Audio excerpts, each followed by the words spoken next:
stupid internet survival stuff. Survival seed vault buckets or packages or whatever. Absolutely stupid, and let's discuss it.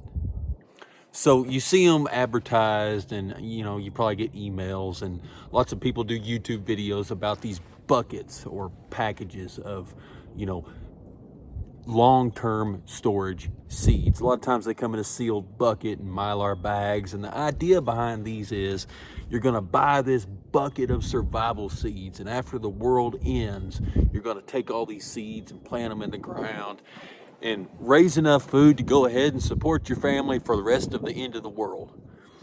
And I think that's stupid, and here's why. The best use for those seeds is putting them in the ground and growing them.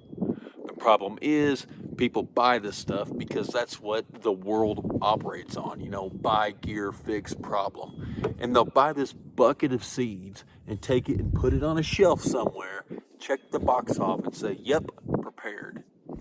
Most of the people who do this have never raised a garden to speak of in their entire lives. Yeah, they may have grown a few peppers or tomatoes or something like that, but they've never fed their family, 30% of their groceries out of a garden that they've actually raised.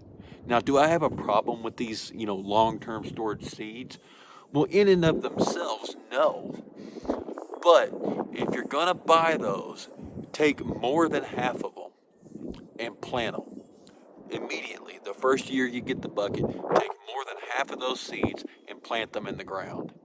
Or just skip spending all that extra money for those and buy an heirloom variety seed and plant that in the ground. Learn how to save seeds. The thing is, people put that stuff up on a shelf, and then when the end of the world comes, they're suddenly going to find out half of them don't even grow in your particular climate. See, the thing is, once we decide to establish a garden and start feeding ourselves off of that garden, it usually takes around 3 to 5 years just to figure out what actually grows, right? And let's say squash, for example. Of all the different varieties of squash, or pick whatever vegetable you want, there's a certain type that you like to eat that also grows in your environment, in your soil, in your climate, in your, shade area, all of this stuff, all of it. We have to consider all of it. And it takes a few years to work through that to figure out what's actually going to be doing you some good. So if you want to buy those seed buckets, go right on ahead. But if you do, you need to figure out which ones actually grow. And then you can be a real baller and start saving seeds from, I'm sick, I can't breathe. But start saving seeds from your harvest. And it's like an infinite food printer at that point. So do that.